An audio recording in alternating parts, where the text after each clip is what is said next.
प्रभु यीशु क्रिस्त में मेरे प्यारे भाइयों बहनों और बच्चों, हम सामान्य काल के 20वें रविवार में प्रवेश कर चुके हैं।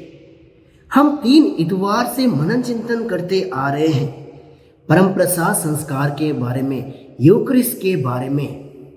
हमने एक इतवार में मनन चिंतन किया कैसे प्रभु यीशु 5 रोटी और 2 मछलियों के द्वारा 5000 अधिक लोगों को खिला देते हैं।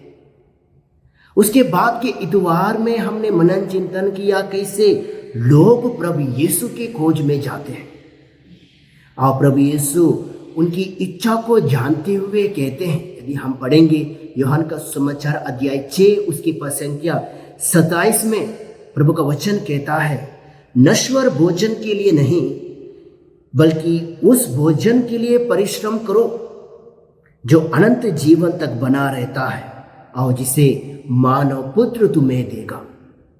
क्योंकि प्रभु यीशु जानते थे कि लोग क्यों उसकी खोज में आए हैं।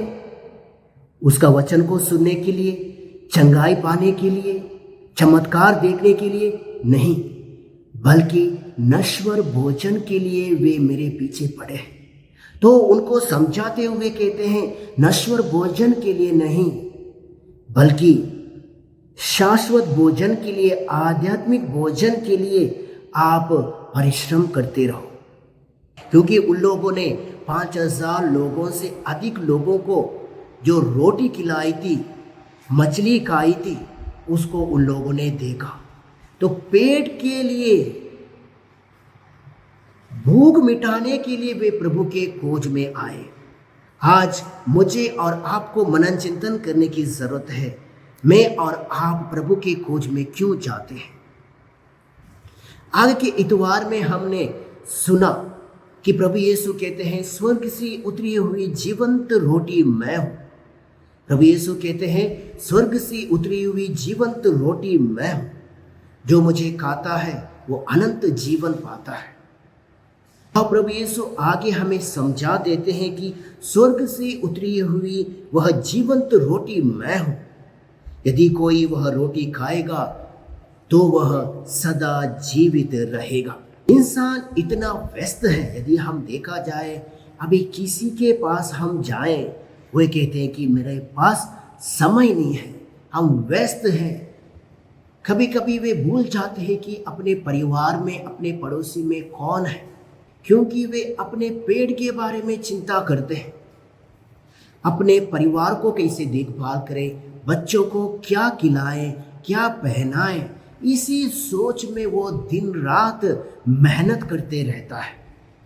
इसलिए वे संसारिक रोटी के पीछे भागते रहते हैं।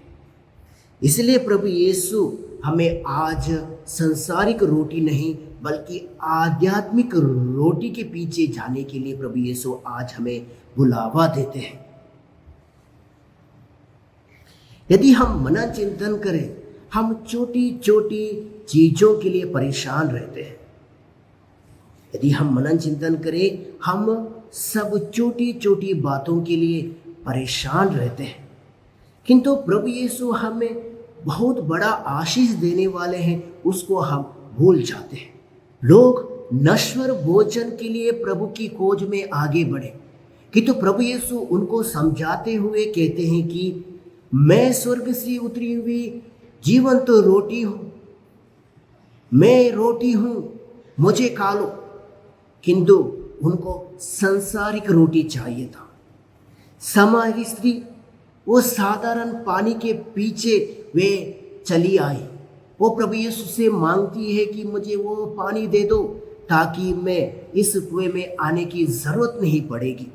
किंतु प्रभु यीशु कहते हैं, यदि तुम मुझ में विश्वास करोगे, मैं तुम्हें संजीवन जल दूंगा। लूकास के सुसमाचार अध्याय 19 में जक्कैयुस के बारे में हम सुनते हैं। जक्कैयुस पैसा का प्यासा था, बल्कि प्रभु यीशु उसकी आत्मा के प्यासे थे। जब जक्कैयुस का मुलाकात प्रभु यीशु से हुआ और जक्कैयुस ने प्रभु यीशु से वार्तालाप किया, प्रभु यीशु को पहचाना, प्रभु यीशु को अपने जीवन में स्वीकार किया, अपने परिवार में स्वागत किया, प्रभु यीशु ने कहा, आज इस घर में मुक्ति का आगमन हुआ है, यह इब्राहिम का बेटा है। तो आज हमें छोटी छोटी बातों पर नहीं बल्कि प्रभु पर विश्वास करने की जरूरत है, वचन पर विश्वास करने की जरूरत है। क्योंकि लूकास का सुसमाचार अध्याय 9 उसकी पद संख्या 23 में प्रभु का वचन कहता है, विश्वास करने वालों के लिए सब कुछ संभव है। अंतिम व्यालों में प्रभु यीशु ने रोटी उठाते हुए कहा, यह मेरा शरीर है। उसके बाद हम सुनते हैं प्रभु यीशु दाखरस उठाते हुए प्रभु यीशु ने कहा, यह मेरा रक्त है। और प्रभु यीशु ने अपने आप को हम सबको दिया। तो आज हमारा कर्तव्य बनता है कि हम उसके वचन पर मनन चिंतन करें, उसके वचन को हम समझें, उसके वचन पर मनन चिंतन करते हुए हम प्रभु यीशु को हमारे जीवन में स्वागत करें। आज के वचन के द्वारा प्रभु हमें समझा देते हैं और कहते हैं कि स्वर्ग से उतरी हुई जीवंत रोटी मैं हूं, जो हमारी आत्मा को ताकत देगा। साथ ही वह कहता है, यदि यह रोटी खाएगा उसे अनंत जीवन मिलेगा। इसलिए कहा जाता है कि मिस्सा बलिदान सबसे बड़ी प्रार्थना है, क्योंकि मिस्सा बलिदान में हम प्रभु यीशु के शरीर और रक्त को यानी प्रभु यीशु को स्वयं हम ग्रहण करते हैं। तो आज हमें मनन चिंतन करने की ज़रूरत है। जब मैं मिस्सा बलिदान में भाग लेता हूँ, क्या मैं अपने आप को प्रभु यीशु के चरणों में अर्पित करता हूँ? क्या मैं पूरे दिल और मन से मिस्सा बलिदान में भाग लेता हूँ? क्या मैं प्रभु यीशु को जब स्वीकार करने के लिए आगे बढ़ता हूँ, क्या मैं आध्यात्मिक रूप से प्रभु यीशु को स्वीकार करने के लिए तैयारी करता हूँ? मदर तेरेसा कहती है, हे ईश्वर के सेवकों, इस मिस्सा बलिदान को ऐसे चढ़ाएं जैसे यह आपका पहला बलिदान है, आपका अंतिम बलिदान और आपका एकमात्र बलिदान है।